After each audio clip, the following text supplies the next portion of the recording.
अब भाई अगर मैं ज़िद पे अड़ जाऊँ कि मुझे आप चाँद ही लाकर देंगे तभी मैं खेलूँगा, नहीं तो मैं नहीं खेलूँगा। अभी सोशल इंजीनियरिंग कुछ नहीं है, सिर्फ जात पात धर्म मज़हब की राजनीति है।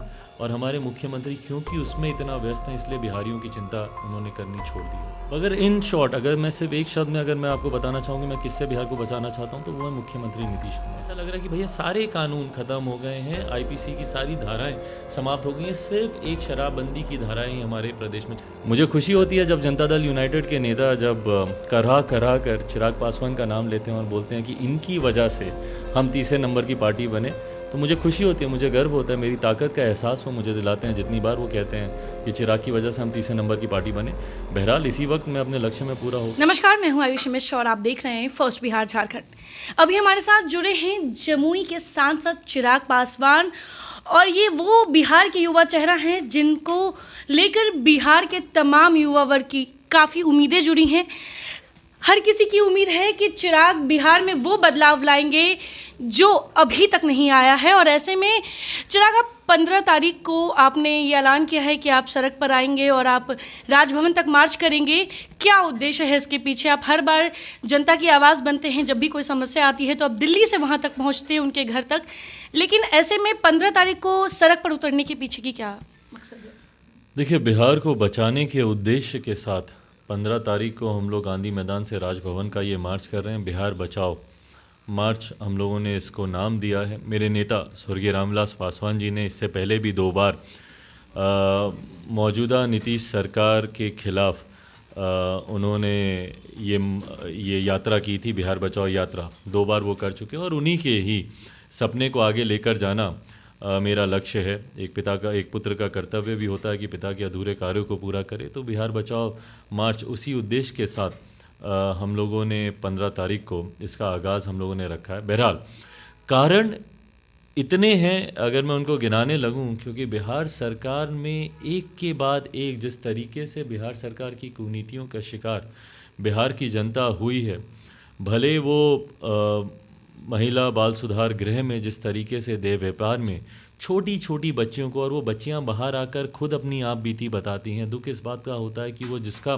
नाम ले रही हैं या जिसके ऊपर वो आरोप लगा रही हैं, उस इंचार्ज को भगवान जाने कौन सी जांच पर 24 घंटे के भीतर ही उनको क्लीन चिट दे दिया जाता है, बच्चों की बातों को अनसुना किया जाता है। इसी तरीके से कई ऐसे छात्र हैं, शिक्षक हैं, महिला ममता आशा की कर्मियां हैं, जिनकी बातों को कभी सरकार ने सुनना तक ज़रूरी ही नहीं समझा। और जब भी अपनी बातों को लेकर सड़क पर उतरते हैं, जैसे आरआरबी एनटीपीसी के छात्र थे, जब वो अपनी बातों को लेकर सड़क पर उतरे, जिस बर्बरता से उनके ऊपर लाठियां चलाई जाती हैं, जिस तरीके से अभ्यर्थियों के ऊपर लाठियां चलाई जाती हैं जब वो अपने अधिकारों को लेकर जब वो धरना प्रदर्शन करते हैं, तो ये अपने में दर्शाता है कि आज की तारीख में मौजूदा नीतीश सरकार पूरी तरीके से गूंगी बहरी हो चुकी है।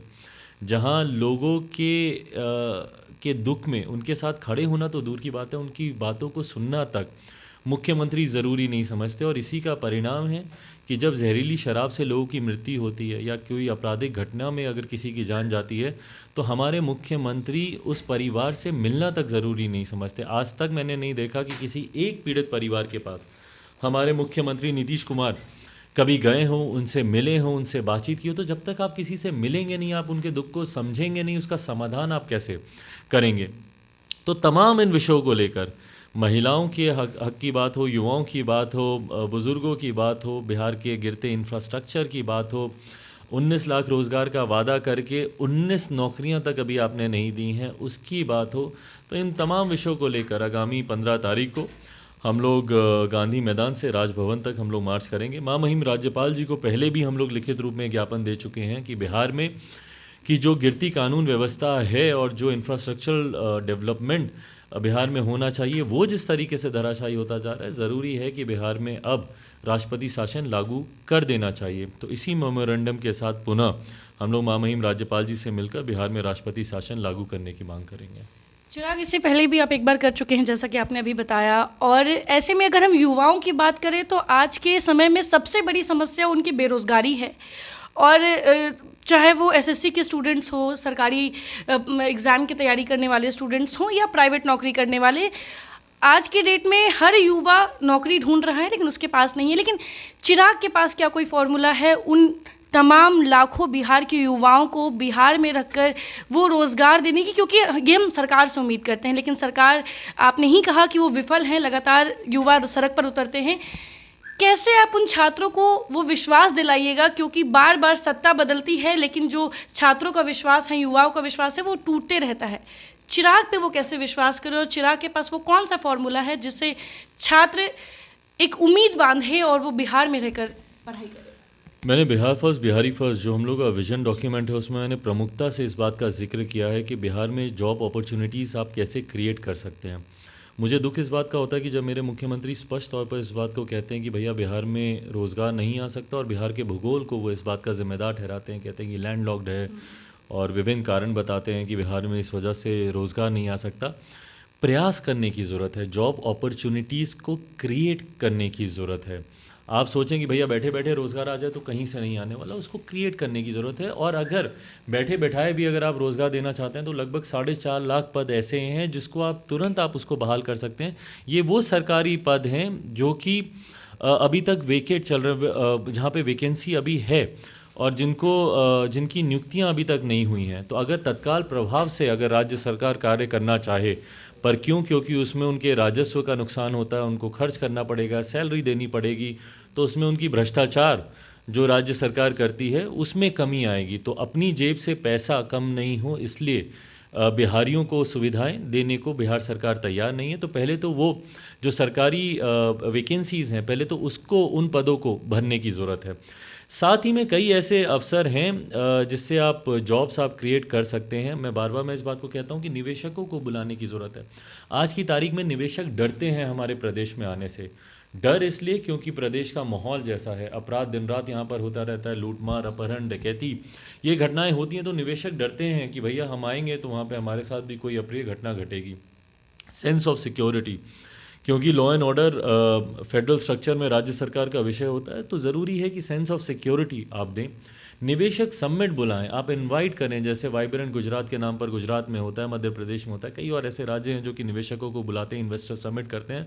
आखिरी बार मेरे मुख्यमंत्री ने कब इन्वेस्टर समिट किया मुझे नहीं याद। सिंगल विंडो क्लियरेंसेज उनको देने की ज़रूरत है ताकि उनको दरवाजे दरवाजे भटकना ना पड़े। कितने ऐसे निवेशक हैं जिनको मैं जानता हूँ जो इतने दरवाजे पर जाते हैं, आखिर में उनकी इच्छा शक्ति दम तोड़ देती है, पर वो बिहार में निवेश नहीं कर पाते हैं। तो उनको सिंगल विंडो क्लियरेंसेज देने की ज़रूरत है। ऐसे ही कई और सेक्टर हैं जिसको आप प्रमोट कर सकते हैं, जिसमें से रिलीजियस टूरिज़्म एक बहुत बड़ा सेक्टर है। और हमारा प्रदेश सौभाग्यशाली है जहाँ पे इतने ऐसे महापुरुषों से जुड़ी हुई स्थल हैं। बोध गया, आखिरी बार बोध गया को हमने कब डेवलप करने की सोच रखी थी, आज की तारीख में आप बोध गया को इंटरनेशनल लेवल की आप सिटी बना सकते हैं।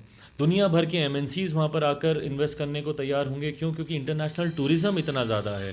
पर आज भी आप बोध गया की अगर आप स्थिति देखें तो वही जर्जर हालत में है बोध गया। उसी तरीके से सीतामढ़ी, माता सीता की जन्म स्थली है। अगर अयोध्या में इतने बड़े भव्य राम मंदिर का निर्माण हो सकता है तो सीतामढ़ी में माता सीता का उतना ही भव्य मंदिर बनाइए, 6 लेन का कॉरिडोर बनाइए, और इस बात को मैंडेटरी कीजिए कि हर वो व्यक्ति जो भगवान राम का दर्शन करने जाए वो माता सीता का आशीर्वाद लेने सीतामढ़ी आए। लछवाड़ भगवान महावीर की जन्मस्थली। तो कितने ऐसे स्थल हैं जिसको आप विकसित करें, और उसको अगर आप एक कॉरिडोर के साथ आप जोड़ें तो ना सिर्फ लोगों की आस्था का आप सम्मान करेंगे बल्कि उससे रिलीजियस टूरिज़्म को आप डेवलप करेंगे, रेवेन्यू जनरेट स्टेट कर पाएगा।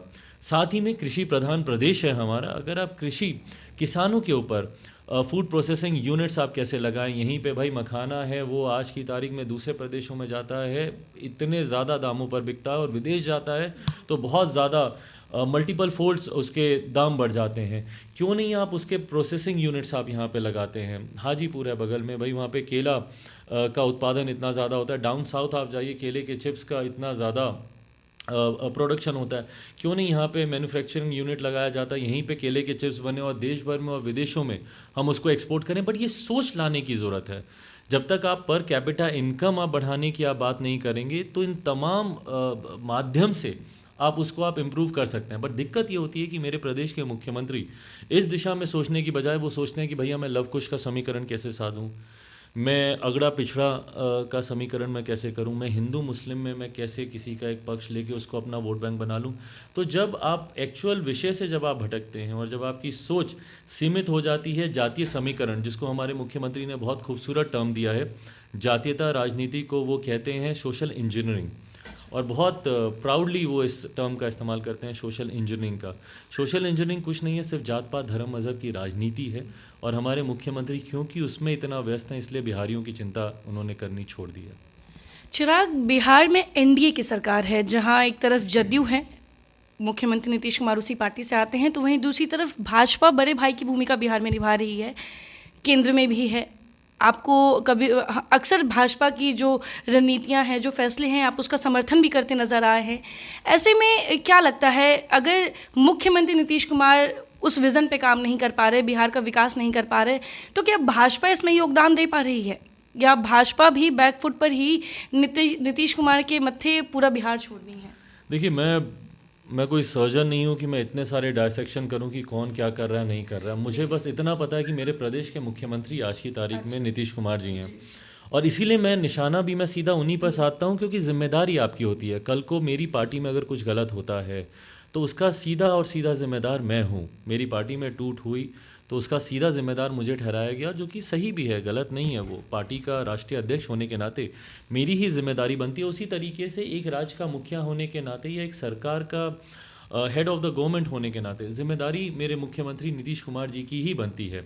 अब इसमें कहाँ पे कमी हुई, कहाँ पे चूक हुई, डेफिनेटली यस, आई मीन नैतिकता एक आधार बनता है, जहाँ पे गठबंधन के तमाम साथियों को एक कलेक्टिव रिस्पॉन्सिबिलिटी लेने की ज़रूरत है, जहाँ पे आप एक दूसरे के मत्थे आप नहीं मर सकते कि भाई इसने ये नहीं किया, उसने वो नहीं किया। एक लंबे समय के बाद मुझे लगता है 2017 में एक लंबे समय के बाद बिहार को मौका मिला, जहाँ पे डबल इंजन की सरकार हमारे प्रदेश में आई। लंबे समय तक प्रदेश, मुझे अगर मेरी जानकारी सही है और याददाश्त सही है, तो मुझे लगता है 27-28 साल के बाद ऐसा मौका हमारे प्रदेश में आया, जहाँ पे केंद्र की तर्ज पर राज्य में भी सरकार है, और जिसका बहुत ज़्यादा लाभ उठाया जा सकता था। क्योंकि कई बार देखते हैं कि जब विरोधाभास की सरकार होती है, केंद्र में कोई और राज्य में कोई और, तो केंद्र की योजनाएं राज्य में आके लटक जाती हैं, राज्य की योजनाएं केंद्र पारित नहीं करता, तो ये विरोधाभास चलता रहता है।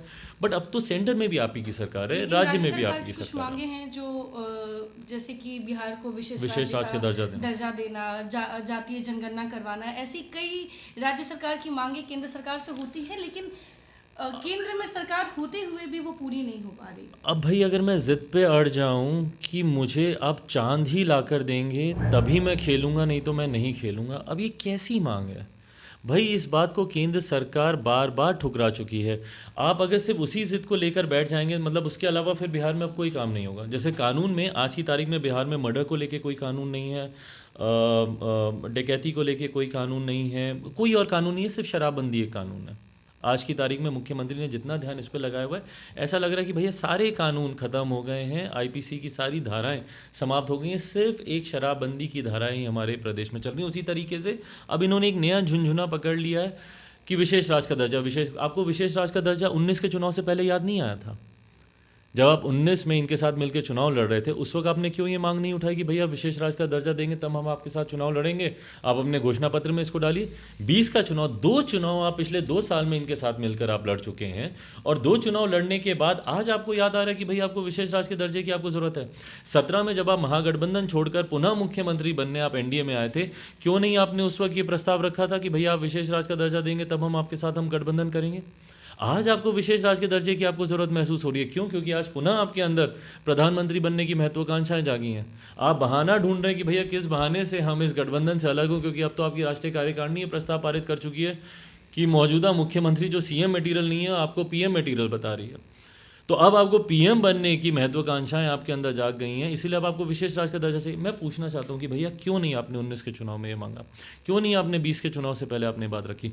और आज जब केंद्र सरकार बार बार इस बात को कह चुकी है, भाजपा के प्रदेश अध्यक्ष इस बात को बोल चुके हैं, आपकी डिप्टी सीएम साहिबा ये बात बोल चुकी हैं कि केंद्र विशेष राज्य के दर्जे में जितनी राशि देगी उससे बहुत ज़्यादा राशि एनी विच वे आपको केंद्र सरकार दे रही है। हमारे प्रधानमंत्री जब पिछले चुनाव में जब प्रदेश आए थे, हज़ारों करोड़ की घोषणा वो करके गए थे। उस पैसे का क्या हुआ? केंद्र सरकार जो विभिन्न योजनाओं में आपको पैसा देती है, उस पैसे का क्या हुआ? पहले आप वो तो बताइए कि भैया जितनी राशि आपको मिल रही है, कितनी राशि आपको केंद्र से मिल रही है? कम मिल रही है बनिस्बत बाकी राज्यों के, बताइए आपकी लड़ाई फिर हम भी लड़ेंगे। आप एक वाइट पेपर लेके तो आइए, आप बताइए तो कि भैया विशेष राज्य में आपको कितना पैसा मिलता और अभी आपको कितना पैसा मिल रहा है। पर ये सारी जानकारी जनता से वो साझा चर्चा नहीं करेंगे, सिर्फ वो विशेष राज्य का एक झुंझुना जनता को दिखाएंगे, वो भी इसीलिए क्योंकि अब उनकी अपनी व्यक्तिगत महत्वाकांक्षाएं हैं। आपने शराबबंदी कानून की बात कही कि बिहार सरकार या यूँ कह लें बिहार के मुख्यमंत्री सिर्फ शराबबंदी पे नज़र डाले हुए हैं, उनकी पूरी बिहार की पुलिस शराबियों को पकड़ने में लगी हुई है। ऐसे में शराबबंदी से बिहार के राजस्व का जितना नुकसान हर साल बिहार को देखना पड़ रहा है, वहीं दूसरी ओर इन्वेस्टर्स की अगर हम बात करें, जो दूसरी एमएनसीज कंपनी है जो बिहार में अगर इन्वेस्ट करना भी चाहे, तो क्या शराबबंदी भी एक वजह है जिसकी वजह से वो बिहार में इन्वेस्ट नहीं कर रहे हैं? तो एक तरफ राजस्व का नुकसान और दूसरी तरफ इन्वेस्टर्स का, क्या आपको ऐसा लगता है? देखिए, राजस्व का नुकसान तो एक तरफ है, पर मैं कहीं ना कहीं मैं 100% सहमत हूँ शराबबंदी कानून के साथ, क्योंकि बिहार जैसा राज्य, क्योंकि यहाँ पे एजुकेशन लिटरेसी लेवल इतना लो है, और जब होता क्या है कि जब आप शिक्षित नहीं होते तो कई चीज़ों के अच्छे बुरे प्रभावों की जानकारी आपको नहीं होती। क्योंकि यहाँ पे लिटरेसी रेट इतना लो है, तो मैं मानता हूँ कि बिहार जैसे राज्यों में, क्योंकि साक्षरता का इतना ज़्यादा अभाव है, आपको नहीं समझ में आता कि इस पदार्थ से आपको कितना नुकसान हो सकता है, और इसीलिए कई लोग इसके आदी हो जाते हैं, इसकी लत लग जाती है, इसके चंगुल में घिर जाते हैं। तो इसीलिए मैं जब तक बिहार में साक्षरता रेट नहीं बढ़ता है, लिटरेसी लेवल नहीं उठता है, मैं पक्षधर हूँ कि भैया बिहार में शराबबंदी कानून रहना चाहिए। इससे राजस्व को, जिस नुकसान की आपने बात की, मुझे लगता है आज की तारीख में तो एक पैरेलल इकोनॉमी खड़ी हो गई है।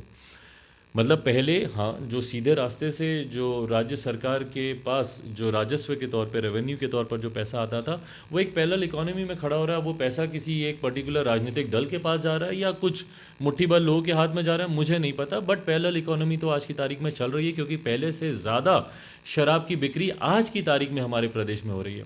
भाई, कौन नहीं जानता है इस बात को? हमारे मुख्यमंत्री नीतीश कुमार जी को छोड़कर, उनके अलावा बाकी सब जानते हैं कि आज की तारीख में बिहार में शराब की होम डिलीवरी हो रही है। तो ये सारी बातें अगर शासन प्रशासन की नाक के नीचे हो रही है, और तब वो बोलें कि भैया हमें रेवेन्यू का नुकसान हो रहा है, तो भैया बताएं ना कि उस पैरेलल इकोनॉमी का पैसा कहाँ जा रहा है? वो जो तस्कर आपने नए खड़े कर दिए हैं, या जहरीली शराब के अवैध निर्माण का कार्य बिहार के ज़िले में नहीं, बिहार की पंचायतों में ऐसे यूनिट्स खड़े हो गए भैया, फैक्ट्रीज बन गई हैं अब तो। मैं पीछे गया था छपरा में, वहाँ पे लोगों ने मुझे वो फैक्ट्री दिखाई जहाँ पे जहरीली शराब के निर्माण का कार्य चल रहा था।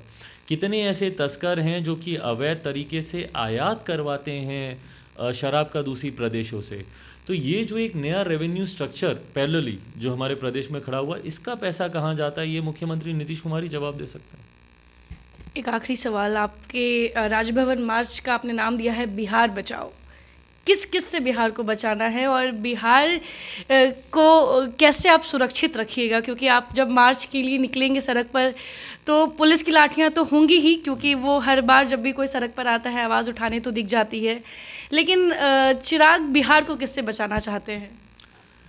इसका जवाब बहुत लंबा हो सकता है, क्योंकि अगर मैं गिनाने लगूं तो मैं अपराधियों का नाम लूँगा, मैं ऐसे तस्करों का नाम लूँगा, मैं बहुत लोगों का इसमें मैं ज़िक्र करूँगा, महिला बाल सुधार गृह में जो लोग दोषी हैं, बहुत लोगों का। मगर इन शॉर्ट अगर मैं सिर्फ एक शब्द में अगर मैं आपको बताना चाहूँ कि मैं किससे बिहार को बचाना चाहता हूँ, तो वो है मुख्यमंत्री नीतीश कुमार। जिस दिन ये बिहार से हट जाएंगे, अपने आप बिहार बेहतरी की राह पर चल पड़ेगा। यानी कि आप हर बार कोशिश करेंगे कि बिहार के मुख्यमंत्री नीतीश कुमार वहाँ से हट जाए? मुझे हर बार कोशिश करने की ज़रूरत नहीं है, मैं तो अपने लक्ष्य में इसी बार मैं काफ़ी हद तक सफल हो गया था। मुझे खुशी होती है जब जनता दल यूनाइटेड के नेता जब करहा कर चिराग पासवान का नाम लेते हैं और बोलते हैं कि इनकी वजह से हम तीसरे नंबर की पार्टी बने, तो मुझे खुशी होती है, मुझे गर्व होता है, मेरी ताकत का एहसास वो मुझे दिलाते हैं जितनी बार वो कहते हैं कि चिराग की वजह से हम तीसरे नंबर की पार्टी बने।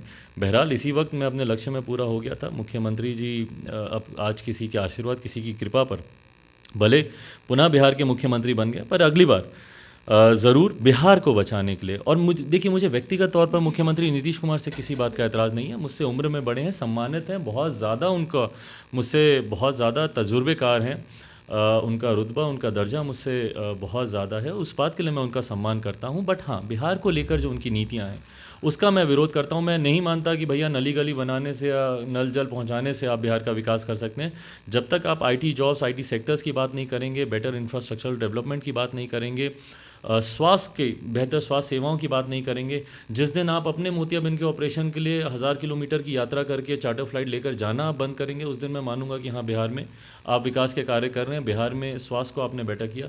आप एजुकेशनल हब बनाने की जब तक आप बात नहीं करेंगे, तब तक मैं आपकी नीतियों का मैं विरोध करूंगा। और क्योंकि निरंतरता में आपकी यही नीतियां रही हैं, इसलिए मैं चाहता हूं कि अब आप बिहार से हटें और बिहार को एक नया नेतृत्व मिले जो एक नई सोच के साथ बिहार को आगे लेकर जाए। चिराग, इसी के साथ एक सवाल और मैं ऐड ऑन करना चाहूँगी, माफ़ कीजिएगा। मैं पूछना चाहूँगी कि आप युवाओं की बात कर रहे हैं, बिहार बचाने की बात कर रहे हैं, वहीं बिहार की जो मुख्य विपक्षी पार्टी है राजद, उसमें भी एक युवा चेहरा है तेजस्वी यादव, बिहार के नेता प्रतिपक्ष। वो भी कुछ ऐसी ही बात करते हैं, वो भी कहते हैं कि वो युवाओं के साथ हैं, युवाओं के रोज़गार और शिक्षा की वो बात करते हैं। क्या कभी अगर ऐसा मौका मिले तो आप और तेजस्वी सेम प्लेटफॉर्म पर दिख सकते हैं या सेम पेज पर, सेम नोट पर दिख पाएंगे? Well, this is a very hypothetical question. मैंने जैसा कहा कि अभी मैं अकेले मेरा लक्ष्य है अपने संगठन को मजबूत करना, अपने जनाधार को मजबूत करना और उसके माध्यम से जो मेरी सोच है बिहार फर्स्ट, बिहारी फर्स्ट को धरातल पर उतारना। तो अभी मेरा पूरा ध्यान केंद्रित है अपने लक्ष्य पे, अपने विजन पर। राजनीति में कैन नेवर से नेवर, मुझे नहीं पता, भविष्यवक्ता नहीं हूँ, आगे क्या होगा नहीं होगा मैं नहीं जानता, बट आज की तारीख में मेरा पूरा ध्यान केंद्रित है अपनी पार्टी, अपनी नीतियों को आगे लेकर जाने में। बहुत बहुत शुक्रिया आपका हमारे साथ जुड़ने के लिए। तो ये थे हमारे साथ चिराग पासवान। इन्होंने मेरे सभी सवालों का बड़ी बेबाकी से जवाब दिया। इनका साफ कहना है कि बिहार को बचाने की ज़रूरत है और बिहार को बचाने की ज़रूरत बिहार के मुख्यमंत्री नीतीश कुमार से है, क्योंकि वो बिहार के विकास के बारे में नहीं सोच पा रहे और इसकी वजह से ही 15 फरवरी को बिहार बचाओ राजभवन मार्च निकलेगा और ऐसे में चिराग पासवान खुद सड़क पर आएंगे अपने पार्टी के तमाम कार्यकर्ता और नेता के साथ। तो उस दिन देखना ये होगा कि क्या सच में चिराग पुलिस की लाठियों से बच पाते हैं या राजभवन तक इनका मार्च सफल हो पाता है। जिस उद्देश्य के साथ ये सड़क पर उतरेंगे, क्या वो उद्देश्य पूरा हो पाएगा, ये देखने वाली बात होगी। फिलहाल तब तक के लिए बने रहे फर्स्ट बिहार झारखंड के साथ। धन्यवाद।